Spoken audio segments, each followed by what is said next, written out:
Hi guys, Sarah with Three Raptor Consulting here, and I'm so excited. We're launching a new series this month for the month of January, kicking off 2022, which we firmly believe is going to be the best year for everybody. We are going to come out of this slump and we are going to achieve all of our dreams and goals. So our series this month is how to create a personal growth plan. It's January, it's the beginning of the year. It is the perfect year to start talking about what you want to develop and improve upon in yourself. Now, we're not talking about resolutions because if you've read any of our recent blogs, if you've seen some of our posts, you will learn that at 3Raptor, we are not fans of resolutions.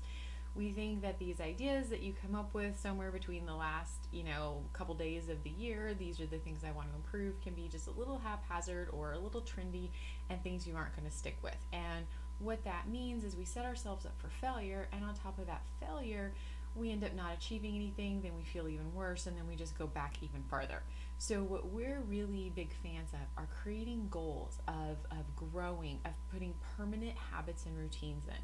So like last year was my year to make sure that I drank enough water, to work out a lot more, and to become overall healthier. And I really dedicated a lot of my time to learning how to get enough water in my system, learning how to eat really well, minimizing the sugar, and working out every day, because with my body it just works out better if I get some of that energy out daily, right? This year my goal is to really achieve some of my dreams, to really overcome the obstacles that I have put in place of myself, as far as getting more books out, getting more books written, doing more, growing the company more. So my goal is to really push myself in marketing and to really push myself in my writing, because overall that's what I need to work on. Now, if we're talking about creating a personal growth plan, the first place we need to start out with is identifying our strengths. Because here's the deal. If you're like us at 3Raptor and a lot of other people, we believe that when you focus on your strengths and when you focus on really making the most of the strengths that you have, you're going to do better and go farther. Now, there are always skills that we all have to improve upon, and we all have to take responsibility for, even if they're not our strengths. And some of these I'm not sure should be labeled as strengths. Like, we all have to have some kind of organizational system. However you organize your papers and your files doesn't need to make sense to me. It just needs to make sense to you and enable you to find what you need quickly to get the job done. We all have to have people skills, right? We all have to be able to interact with people, have great conversations, and make small talk. Some of us are going to be really good at this, and some of us are just going to be okay at this. And that's okay, because maybe you're better in written communication or one-on-one settings. That doesn't matter. You just need to identify what you're best at as far as connecting with people, and make sure that you get the majority of your time with people that in that manner. But you still have to be able to make small talk, right? Like I always told my daughter, who's very introverted, you always have to be able to be polite and respectful and ask questions about other people. And I have to say, she's come really far and mastered it, and I'm really proud of her. Whereas her strong point is definitely interacting with people one-on-one. So that's just kind of a skill, that we work on, but it's not necessarily a strength. So let's talk about our strengths. Strengths are things that come natural to you, things that you don't even realize you're good at because they're so easy for you to do. So the best way for you to start identifying your strengths, of course, there's all kinds of tests that you can take, and if you have the time and the money to do that, I highly recommend you do those. But if you don't, the way to identify your strengths is to really sit and think, what are things that you have excelled at your whole life? What are things that have come really easy to you? Maybe you were teased about these things in school. Maybe you're teased about these things as an adult. What are things that just are crazy easy for you, that take no effort, and when people thank you for them, you're like, why are you thanking me for this? This was so easy to do. Talk to your parents. Ask them the same questions. Ask what things have come really easy to you your whole life. Talk to your peers, your aunts, your uncles, your brothers, your siblings.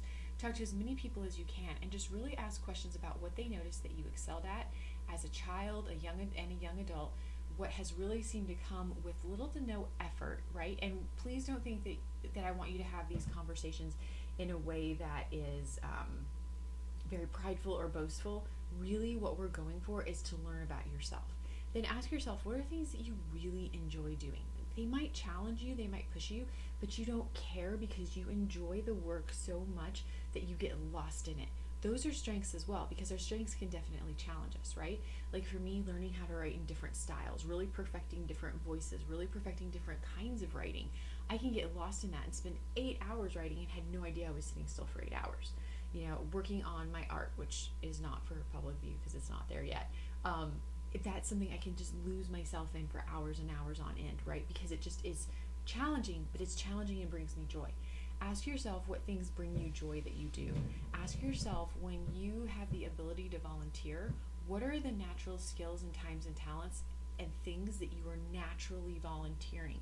What are things that you do without even recognizing that you're volunteering?